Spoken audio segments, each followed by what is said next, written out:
దేవుడు మానవ రూపంలో ప్రజలకు ప్రత్యక్షమవుతాడు. కొందరికి దర్శనాలలో, మరికొందరికి ముఖాముఖిగా. అపోస్తులుడైన యోహాను కూడా పద్మాసు ద్వీపంలో ఉన్నప్పుడు కలిగిన దర్శనములో దేవునిని చూచెను. ప్రకటన గ్రంథం 4వ అధ్యాయం 3వ వచనం. అదిగో, పరలోకమందు ఒక సింహాసనము వేయబడి ఉండెను. ఆ సింహాసనమునందు ఒకడు ఆసీనుడయ్యుండెను.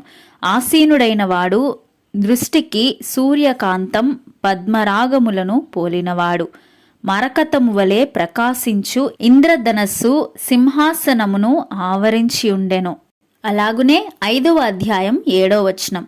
ఆయన వచ్చి సింహాసనమునందు ఆసీనుడయుండు వాని కుడి చేతిలో నుండి ఆ గ్రంథమును తీసుకొనెను అని వ్రాయబడి ఉన్నది. సింహాసనాసీనుడైనది దేవుడు.